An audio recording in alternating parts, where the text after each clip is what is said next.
네, 안녕하세요. 이제 벌써 6일차가 되었습니다. 그래서 이제 6일차 강의를 이제 할 건데, 음, 어쨌든, 우리가 이제 그 대학원 수업에서, 교실에서 이제 만나지 못하는 그런 사태가 되어서, 어쨌든 이제 온라인으로 이제 계속 사실 원사이드 수업을 이제 진행을 하고 있는데요. 이제 빨리 사태가 이제 좋아져서 이제 교실에서 만나서 이제 수업을 할 수 있는 그런 날을 기대를 해보도록 하겠습니다. 뭐 상황에 따라서는 이제 녹화 수업이 아니라 이제 실시간 수업으로 이제 바꿔서 이제 진행을 할 수도 뭐 있을 것 같은데, 뭐 아직까지는 어쨌든 이 과목의 그 스케줄에 따라 가지고 그 실라부스에 따라 가지고 그 Advanced Computer Architecture Issue, 그 다음에 그 진짜 그 모던 그 프로세서의 구조에 대해서 이제 조금 더 렉처를 이제 진행을 하도록 하겠습니다. 사실은 이제 거의 이제 3일차? 뭐 그 정도까지는 뭐 어느 정도 사실 스태틱 파이프라이닝 아키텍처까지는 우리가 이제 언더그레주에이트 그 코र्스에서 들었던 그런 내용들이 이제 많이 나오고, 거기에서 이제 좀 더 발전된 뭐 out of order completion 같은 그런 새로운 구조도 배우긴 했지만, 어쨌든 static pipelining architecture는 우리가 뭐 이해하기가 뭐 그렇게 어렵진 않아요. 특히나 뭐 소프트웨어를 이제 전공을 하는 그런 사람들도 뭐 static pipelining architecture 같은 경우에는 뭐 그렇게 이해하는데 어렵지는 않을 것 같습니다. 그렇지만 그 모던 프로세서는 뭐 지금은 뭐 스태틱 파이프라이닝 프로세서를 이제 쓰는 것이 아니라 지금 우리가 계속 다루고 있는 out of order 프로세서 구조로 이제 채택을 하고 있고요. 특히나 이제 우리가 이제 서버나 이제 데스크탑에서 이제 많이 쓰는 그 x86 프로세서 같은 경우에는 뭐 고성능을 지원하기 때문에 퍼포먼스가 좀 더 중요한 이슈죠. 그래서 이제 퍼포먼스를 늘리기 위해서 이런 out of order 프로세서 이제 구조를 이제 채택을 많이 하고 있습니다. 그래서 이제 사실 어려운 부분이 이 out of order 프로세서 이제 어려운 부분이 여러 가지 이제 prediction과 speculation 이제 들어가고요. 그래서 그 out of order를 효과적으로 이제 구현을 하기 위한 여러 가지 그 하드웨어 그런 architectural 테크닉스들이 많이 이제 포함이 되어 있습니다. 그런 아이디어들이 이게 여러분들이 그냥 한번 본다고 이해하기 쉬운 그런 구조들은 아닐 것이라고 이제 생각이 들어요.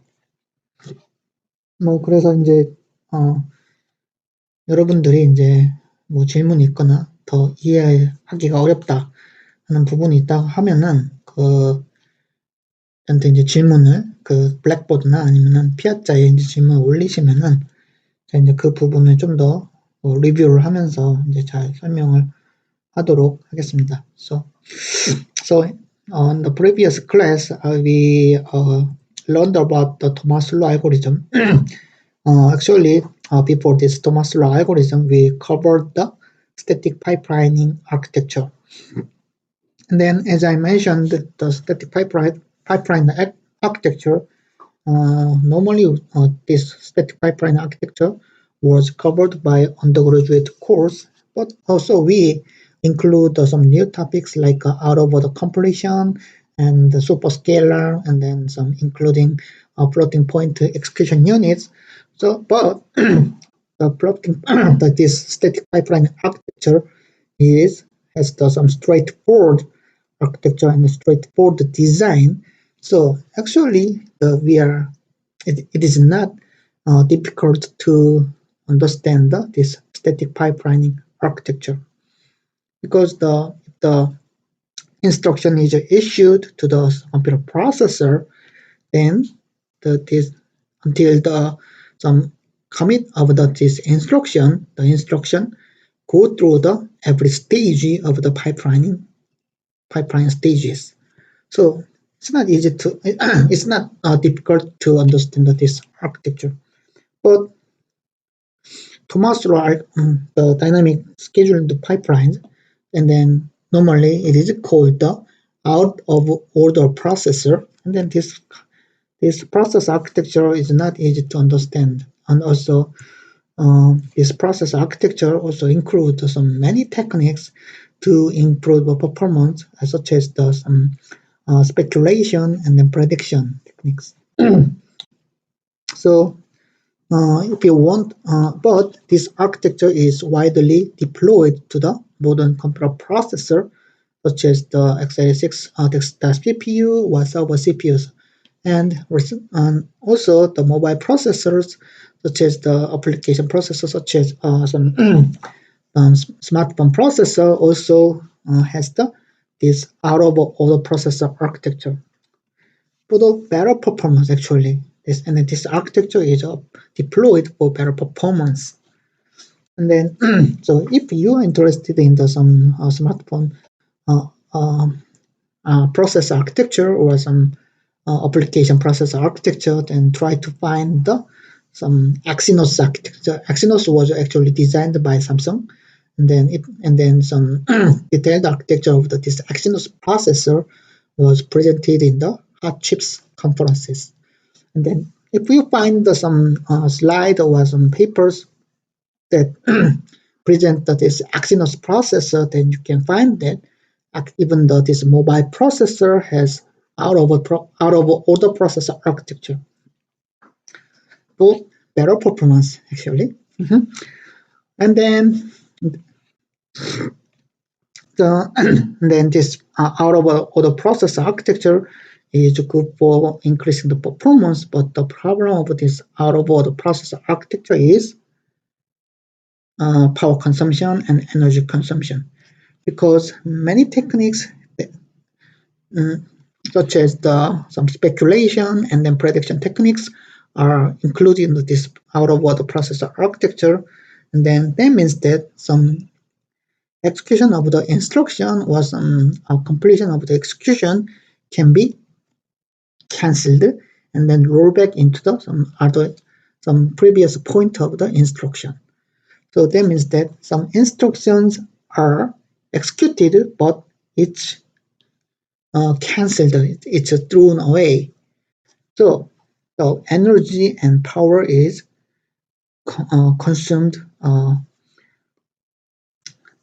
more energy and more power is consumed by this out of order processor architecture. Also, recently the security attacks such as Spectre and Meltdown was found, and then these security attacks exploit the out of order processor architecture and speculation and prediction techniques. So if you understand this some processor architecture, then you may have developed some idea of some potential security attacks for toward this processor architecture, or you can find some method to defend this security, so potential security attacks on for the processor the modern processors. So, but I understand it's not easy to understand. So I understand that it's not easy to follow this processor architecture. So also, if you are studying for some software, some engineering and the software area, then it may be not easy to understand this process hardware architecture.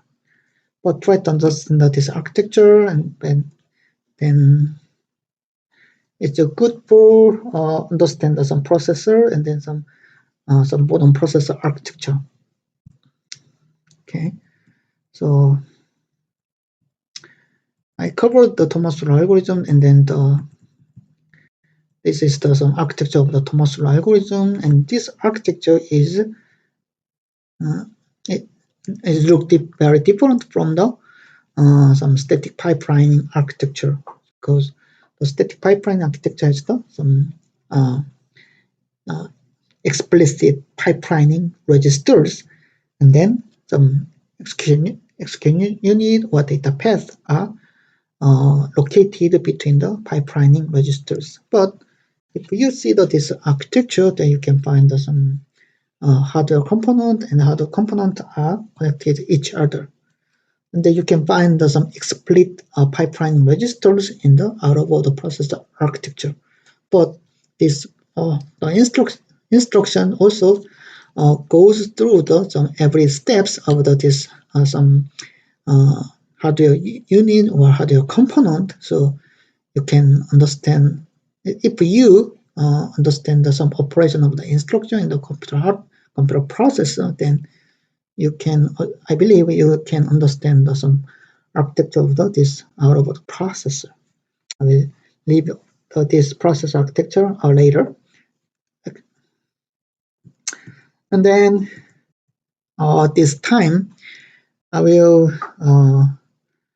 discuss about, so we will discuss about the branch prediction, dynamic branch prediction.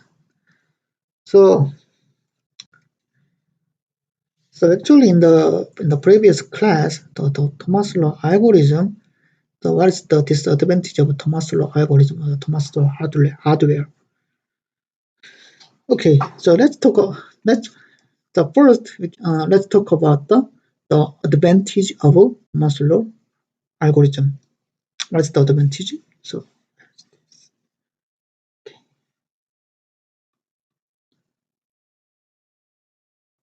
what's the advantage?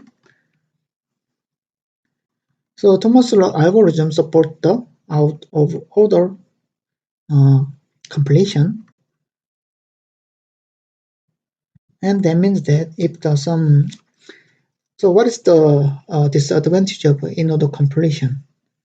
So what is the disadvantage? So this advantage of static pipeline architecture is that if one instruction is stuck by some data dependency, then following instructions, so there are many instructions that follows this stuck instruction, but even though there is no data dependency and then the operands are ready for some following instructions, these instructions cannot be executed because of this instruction. This instruction is stuck by data dependency of the preceding instructions. So that's a critical performance bottleneck of static pipeline architecture. So in order to overcome this performance bottleneck of static pipeline architecture, Thomas law algorithm applies the out-of-order completion idea, the technique. So what is the idea of the out-of-order completion? If the operands are ready, then these following instruction can be executed before the completion of this instruction. Then what is the requirement? So there should be no data dependence between this instruction and then following instructions. But if the computer hardware can find some independent instruction, many independent instructions, then out-of-order completion, the out-of-order processor can increase the performance of the computer processor. So that's the advantage of Thomas law hardware, Thomas law algorithm. And what's the disadvantage? Branch act as a barrier to parallelism. So that means that if the Thomas law algorithm in Thomas law hardware encounter the branch instruction like so conditional branch. So this is BNEZ is the conditional branch instruction. So that means that behavior of a branch instruction is determined by the calculated value or stored value in register R3. So if the computer processor encounters the branch instruction, then Thomas law hardware stops the dispatch of the instruction and then wait until the branch is resolved. So if the branch is resolved at clock cycle 14, and the following instruction, load instruction, can be executed. And then we know that this is the actually this instruction is located in the iterative loop. So actually these iterative loops are frequently found in the computer code, computer programs. So the computer hardware knows has some many instructions to be executed, but after the branch instruction, this Thomas Law Thomas Law architecture cannot execute the instructions that follows the conditional branch instruction, and that's the critical disadvantage of Thomas Law algorithm. Also, the Thomas Law hardware cannot support the precise exception because this is the out of order completion and out of order commit. And why the branch instruction is the performance bottleneck of the modern processors? Because the branch instructions are these conditional branch instructions are frequently found in the normal applications. And then and it is reported that for the normal applications, branch instructions are found every 4 to 5 instructions. So that means that if in the Thomas Law hardware, Thomas Law architecture, the only 5 instructions can be executed out of order, and then the hardware should be stopped at the branch instruction at every 4 or 5 instructions. That's the critical performance bottleneck. So how can we overcome this bottleneck? So how can we go over this performance hurdle of the modern hurdle of the Thomas Law algorithm? So first, we need to predict the behavior of a branch instruction. It's a conditional branch instruction. So in order to predict, increase some prediction, like what is that? Some hit ratio of the branch prediction. So many branch prediction algorithms are presented. So this branch prediction predict the behavior of the branch. And then what is the behavior of branch prediction? So we know that conditional branch prediction, there are 2 paths, but depend on the some conditions. So if the condition is met, then branch is jumped to the target address. This is called the taken. So branch the branch instruction jumps to some target address, and this is called the taken branch. And then the opposite direction is the not taken. So that means that in this case, the very next instructions is dispatched after the branch instruction. Here is the branch instruction bn easy, and then the next instruction is fetched and decoded and dispatched. So this is the not taken case. This is the taken case.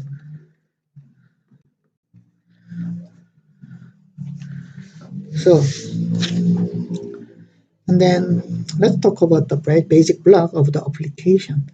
And then actually this definition of the basic block was covered by undergraduate computer architecture course. So what is the basic definition of the basic block? What is the definition of the basic block?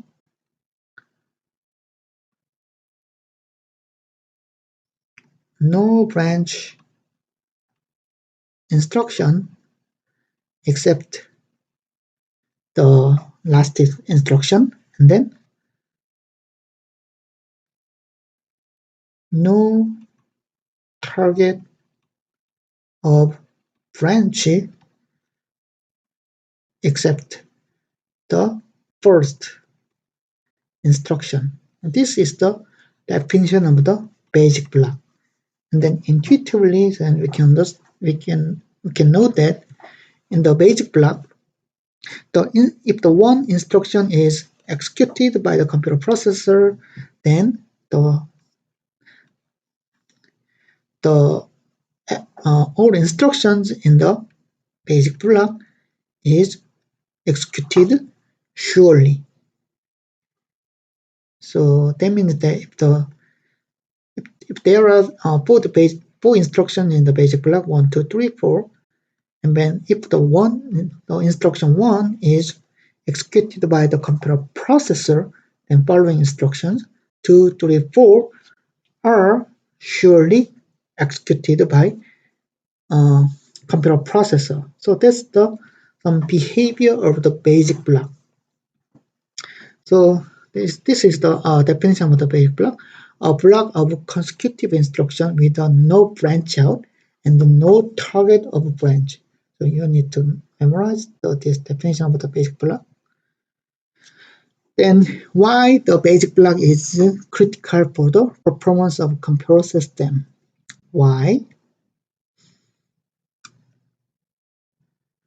Because the computer processor is composed of many pipelining stages, and then even with some out of the processor, the operation of the execution of the instruction is composed of many stages, like instruction fetch, instruction decoding, and then dispatch, instruction issuance, and execution, and then write back.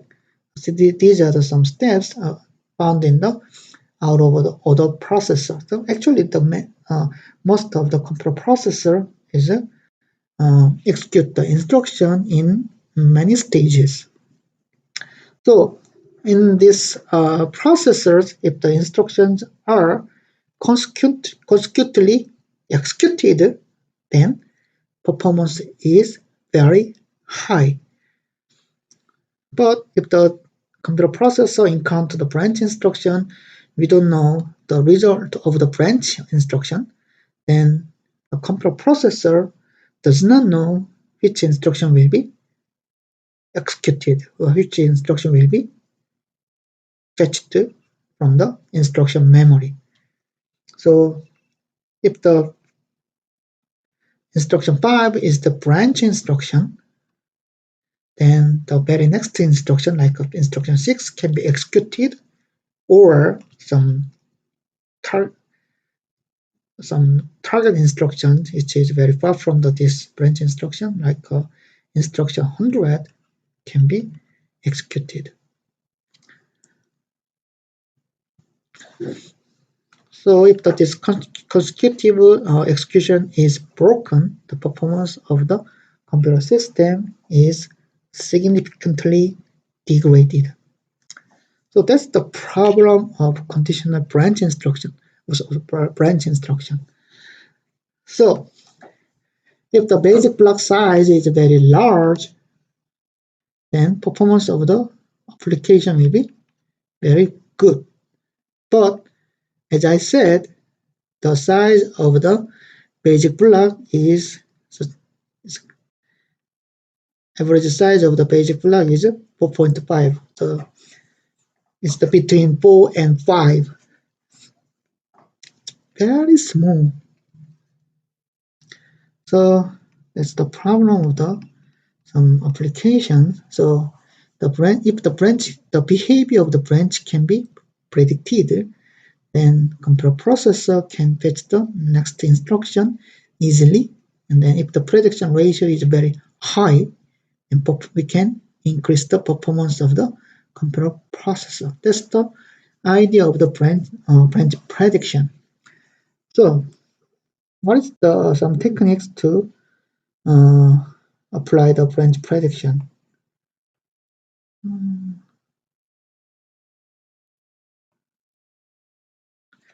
So, oops.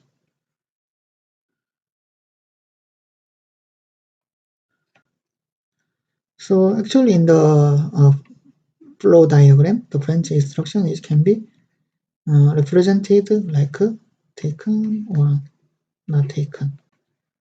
So that means that the flow of the instructions has two passes, different passes at the branch instruction, and then normal and then in the computer instruction supports the only taken or not taken branch instruction. So at the branch instruction, the flow of the instruction is divided into two passes, two different passes here.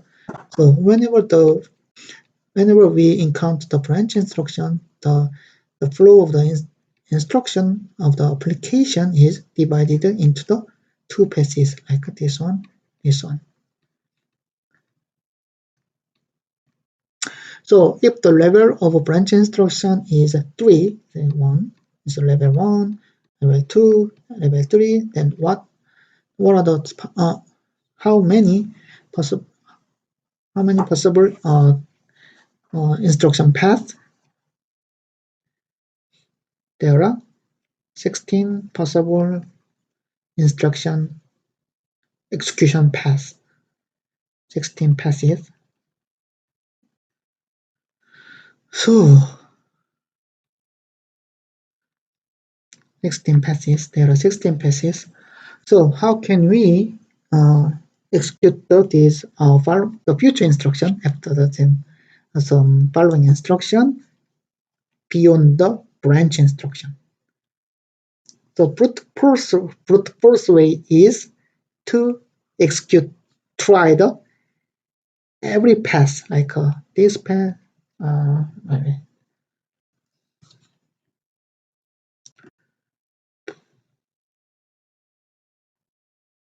So we can try the pass 1, and then pass 2, and then pass 3, pass 4, pass 5, something like that. And then executing these passes, if the branch is reserved, just cancel the incorrect passes, and then select the correct path from the some many candidate.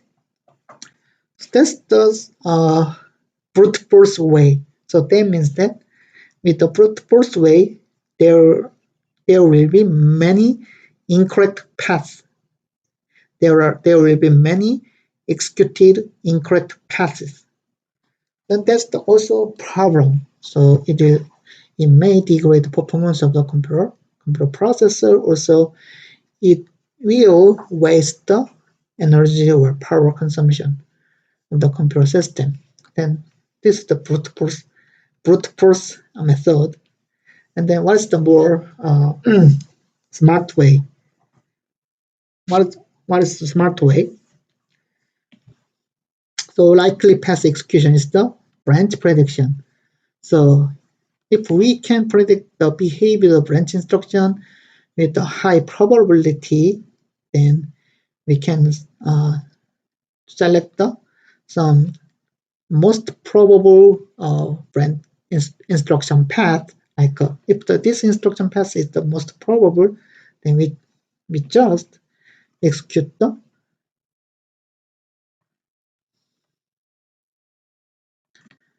this path only, like this path only.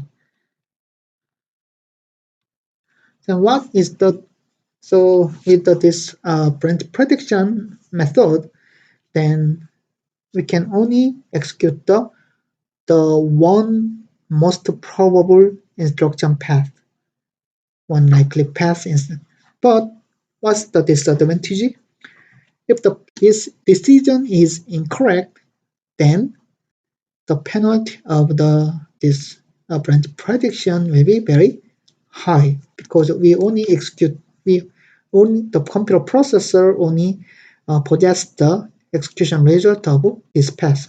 But if the other path is the is real, is selected, then the computer processor need to start from this part. So as the disadvantage of this likely path execution is a penalty. Misprediction penalty is very high. So intermediate solution is the mix of this brute force way and then likely path execution branch instruction. So what's this intermediate solution? So just to select some several candidates, like we may select some 3 candidates or 4 candidates from the we may select some 2 candidates from this execution path. Then we can increase some hit ratio of the branch prediction. Some multipath execution. Also, this is the intermediate solution. Penalty may be not as high as this likely path execution, but also the computer resources may be wasted. So, how can you select these 3 different directions?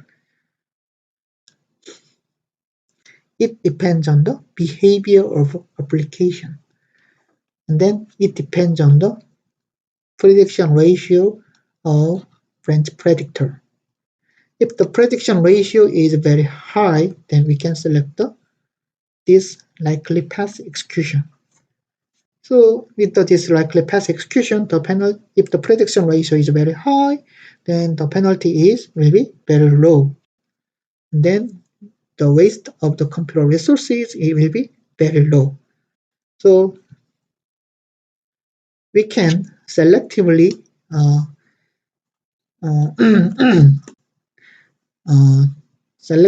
choose some direction of this prediction method based on the prediction ratio.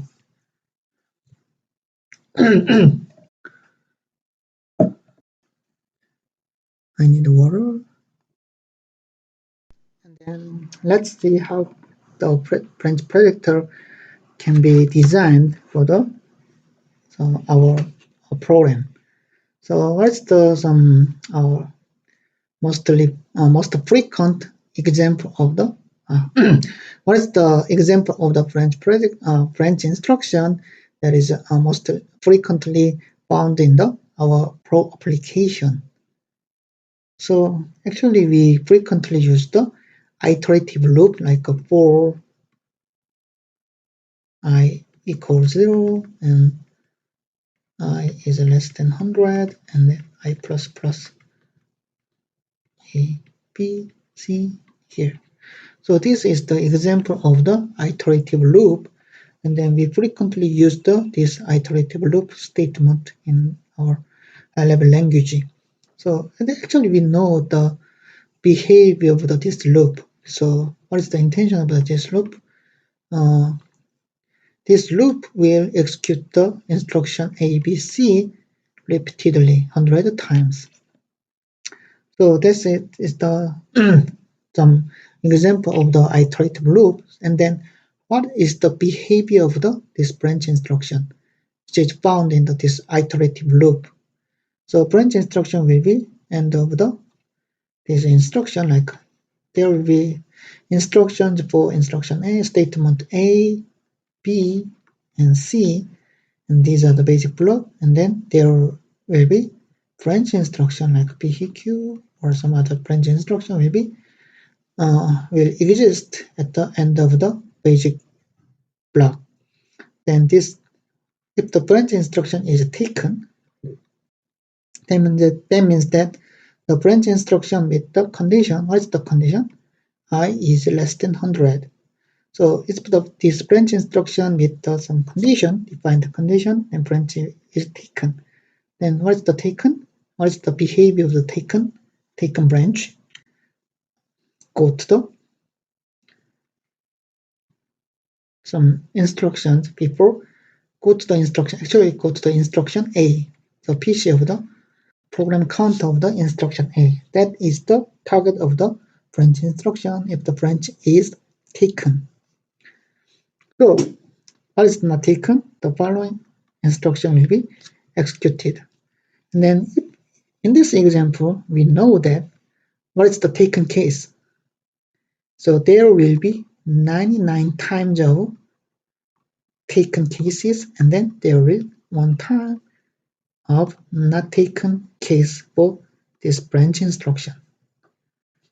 So if we see this statement, iterative loop, then we know that the number of taken will be 99 times. So in this case, if the computer processor can predict this behavior of branch as taken, then the computer processor will hit the behavior branch 99%. So that means that the prediction ratio is very high. Pin ratio of branch prediction will be very high.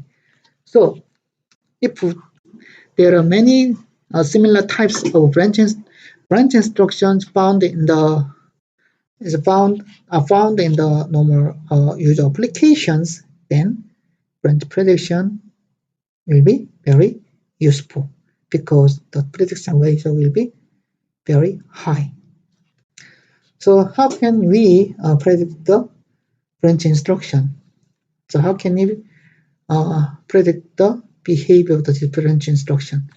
So if we track so how can we predict our future event? So if we investigate or if we track the previous behaviors or previous result of some events, then we can predict the future event, behavior of future event. And that is same to the branch prediction. So in the branch prediction, if computer processor tracks the behavior branch, right? And then how can we computer processor distinguish the branch instruction? So we can distinguish the different instructions with the program counter. So computer processor also distinguish the different branch instruction with the program count of each branch instruction. So computer processor define the branch instruction 1, 2, 3, and then just track the behavior branch instruction like a taken, oh, then there will be the future behavior branch will be taken. So prediction works like this. So we know that the size of the program counter is very large. Actually, for the modern processor, most of the processor is the 64-bit processor. That means that the size of the program counter is also 64-bit. So if we track the 60 branch instruction distinguished indexed by the 64-bit resolution, then the computer processor needs to track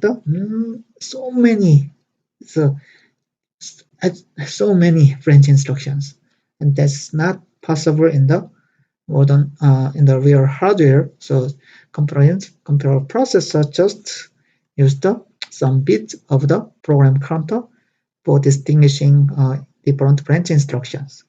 So the process sorry the processor used some bits as the index of the branch instruction, and then with this index, the computer processor tracks the history of some different branch instruction, like take one, not taken. And what is the problem of this this indexing method? Aliasing. What is the aliasing? Aliasing means that there are two different branch instructions, 1 and 2, branch 1 and branch 2, but the the LSB part of the program count of this branch 1 and branch 2 may be the same. That can be possible. It's not always happen, but that can be possible. So in this case, even though this branch 2, there are two different branch instructions, but the computer processor does not distinguish this branch instruction because the computer processor only monitors some part of the program counter, and then this index is the same for this branch instruction. So processor tracks the behavior of the two different branch instructions. So that is that the behaviors are mixed. So that is the false information. So the predicting the future event may be in the hit ratio may be very low. That's the earliest thing problem. and then let's start from the 1-bit predictor. So this number of bit defines some gaps of the prediction. That means that the number of event to track the number of previous event to track the behavior of the branch instruction. So what does 1-bit mean? So if the previous event is the true, the taken, then the computer processor will predict the future event will be taken. This is the prediction. And then also not taken is the same. If the previous event of the branch instruction is not taken, then processor predict the future event will be not taken. So that's the 1-bit predictor. And then for the previous example, like for I equals 0 and I less than 100, I plus. And what is the hidden ratio for this iterative loop? And then let us assume that the initial bit for this branch predictor is not taken, is a 0.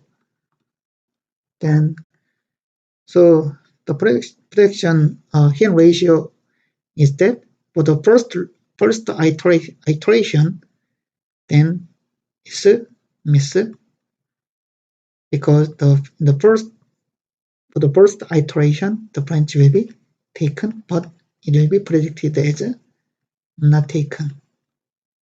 And then for the next iteration, the branch will be predicted as taken because the previous event was taken, and then also the future will be predicted as the taken. And then this is the hit.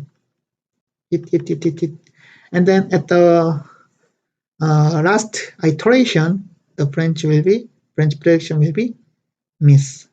So there will be 100 branch. There will be 100 branch event, and then the hit ratio may be 98% for this case. So what is the disadvantage of the 1-bit predictor? The misprediction on exit is unavoidable.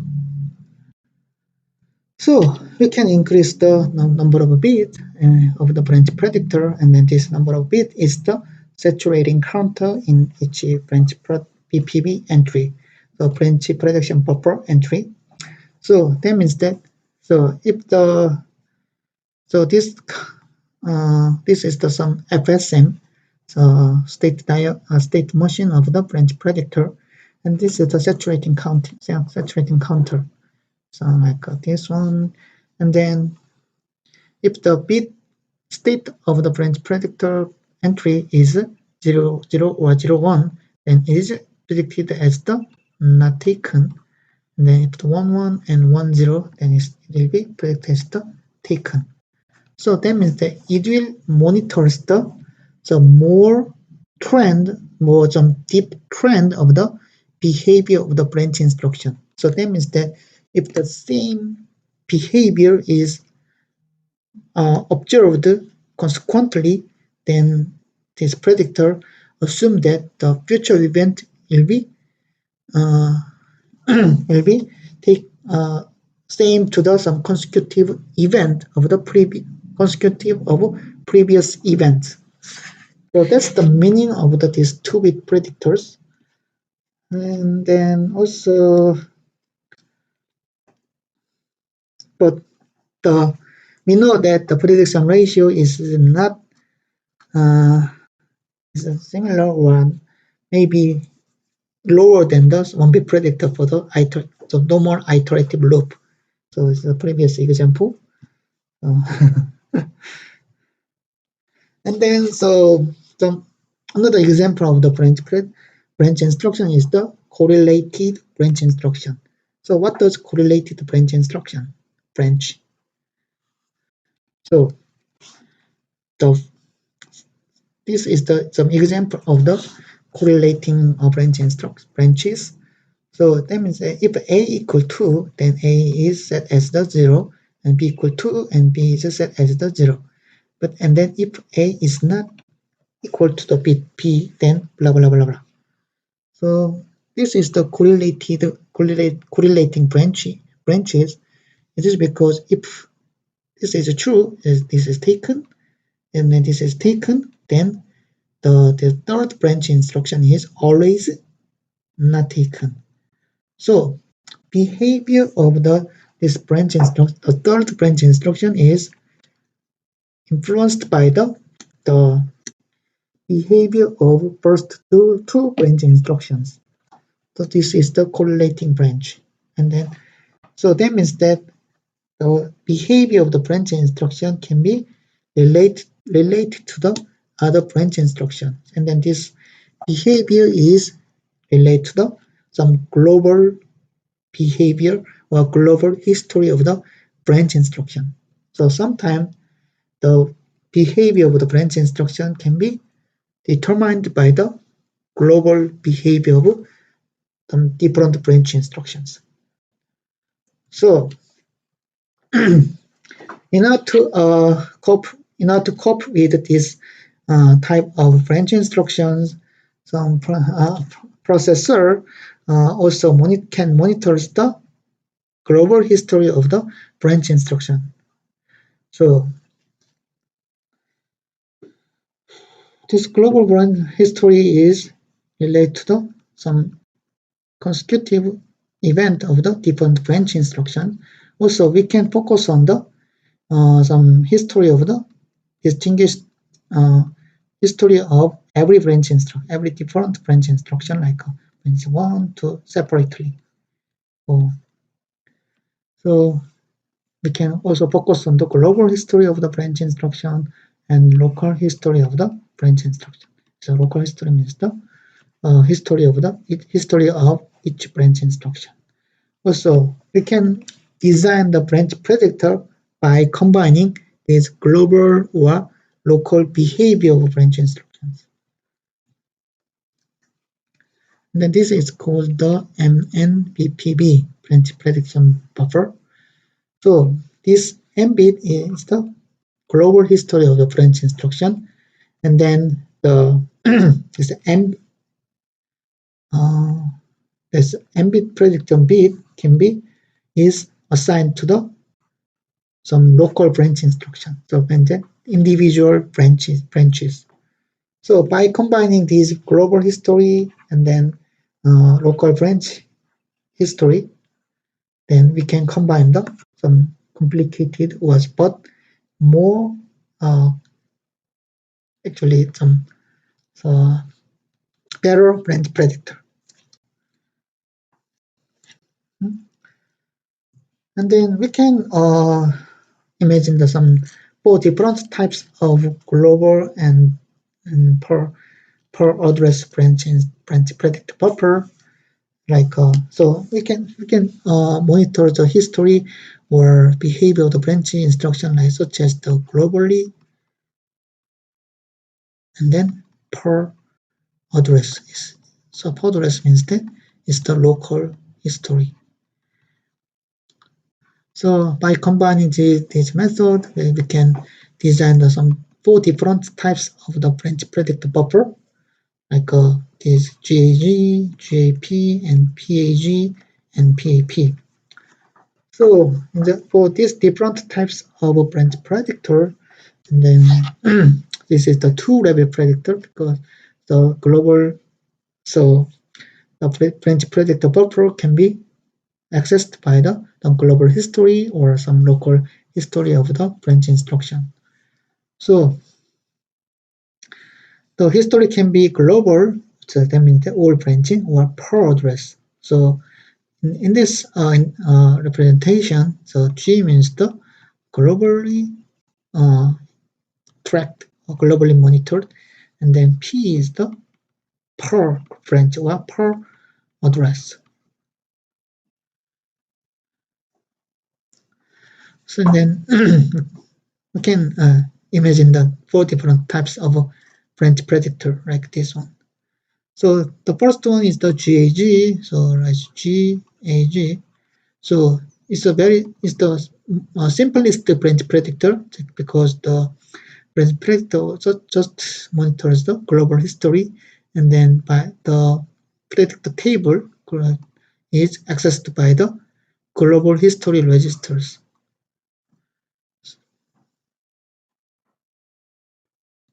So that means that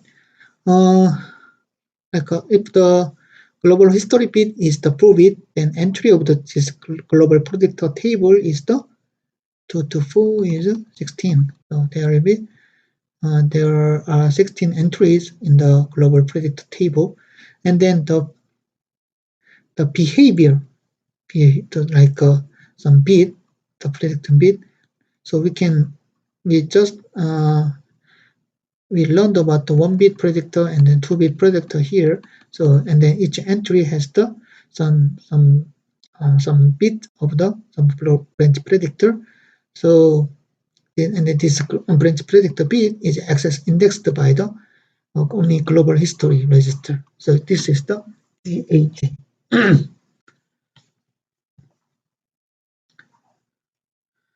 And then this is the GAP. That is the some global. There is the global history register, and then branch per address indexes. So based on this global history register, there are different private predictor table, and then this private predictor table can be accessed by the indexes of the branch instruction. So for example, if there are this processor used the 4-bit for the global history register, then there will be 16 different private predictor table, and then this 16 private table is accessed by the indexes of the branch program counter of the branch instruction. So this is the GAP. And then PA is that the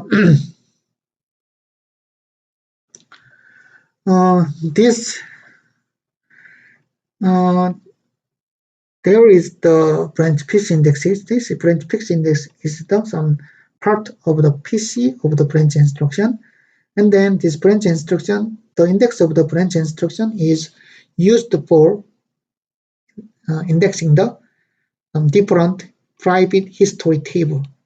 So that means that this private history table just monitors some history of the local branch instruction, individual branch instruction, and then based on this history, global predictor table is indexed. This is the PAG. Then lastly, the PAP is that the private history table is accessed by this branch PC indexes, and then based on the branch PC index, another branch PC indexes, and then this private history table this is the history of the individual branch instruction. The private predictor table is accessed. So this is the PAP. branch predictor. So there are two different types of two-level predictor, and then as you can see, this GAG is the simplest has the simplest hardware, and then what is the most what's that most expensive hardware? It's the PAP. PAP is the has the most expensive hardware, but the the hit ratio maybe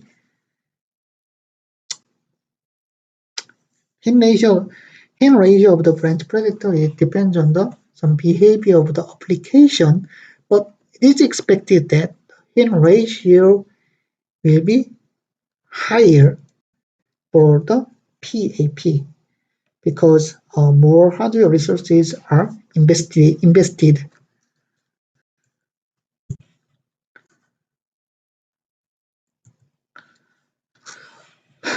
So, and then also we can combine the different types of branch predictor because this hit ratio or some prediction probability of the branch predictor depends on the behavior of application and then behavior of a certain branch instruction. So for some branch instruction, some different type of predictor can be better. So the hit ratio will be high for some branch instruction if we use the GAG, but for some branch instruction, the different type of predictor may be better. So for higher prediction ratio, we can combine different types of branch predictor, and that is possible. Also, we can develop some different way, like some voting algorithm for combining different types of branch instruction. Yeah. So, so it is possible that design some more complex and then more better branch predictor by investing more hardware resources. But you need to adjust some level of branch predictor based on the behavior of some frequently used applications, because investing hardware resources is the money. So it's the cost of the computer processor. So, but the benefit of this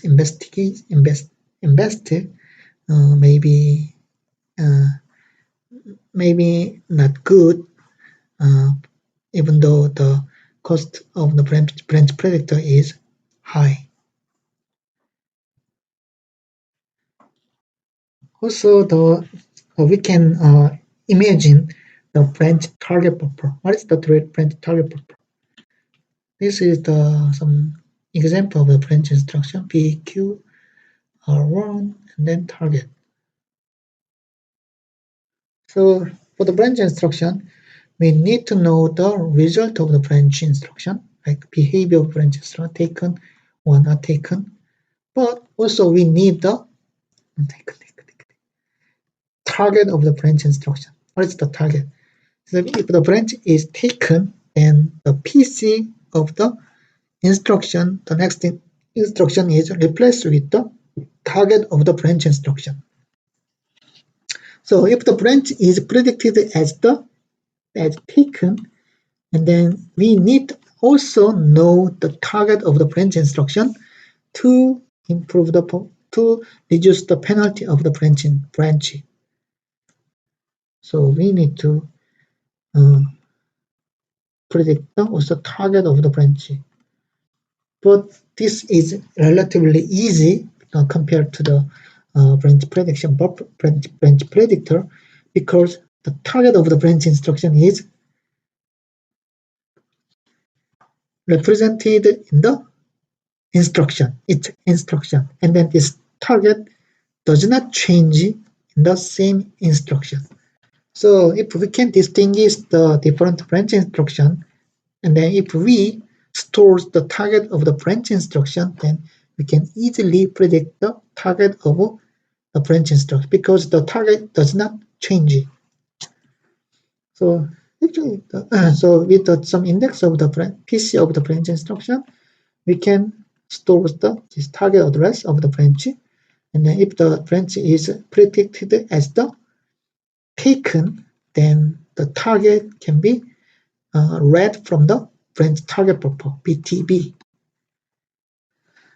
And then this is very easy, and then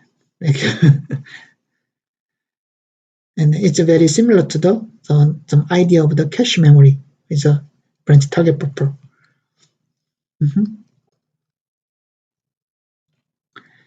Also, we can predict the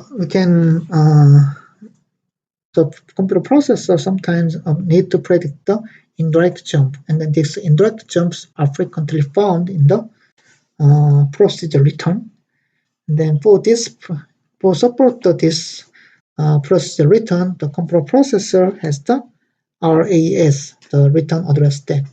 So this return address stack just stores some return address of the procedure call.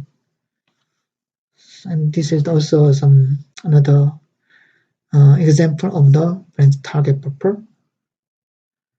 So I explained about the branch predictor and then branch target buffer of the out of order processor. So this branch predictor and branch predictor and then branch target buffer is the essential part of the out of order processor, because in the next class and then for the next topic, I will cover the speculative Thomas-Law algorithm.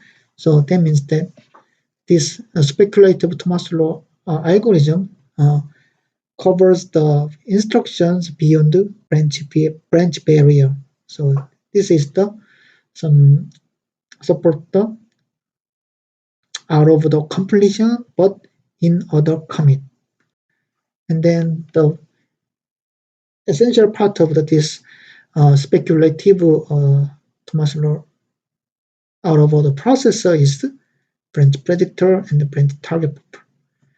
So yeah, I will stop here and then I will record the next topic as soon as possible. 예, 수고 많으셨습니다.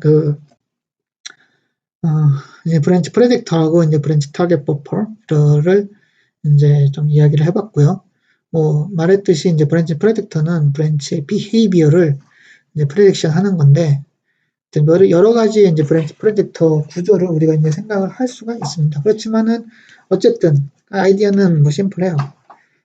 목적은 브랜치의 그 비헤이비어를 정확하게 하이 프로버빌리티로 예측을 하자라는 거고요. 뭐 그런 부분이 이제 들어가게 되면은 이제 브랜치를 넘어서 다음 인스트럭션들을 프레딕터에서 이제 결정된 그런 타겟으로 다음 인스트럭션을 불러서 우리가 수행을 하겠다라는 것이 이제 speculative out of order processor의 메인 아이디어입니다. 그거는 이제 다음 토픽에서 이제 소개를 하도록 하겠습니다. 네, 수고하셨습니다.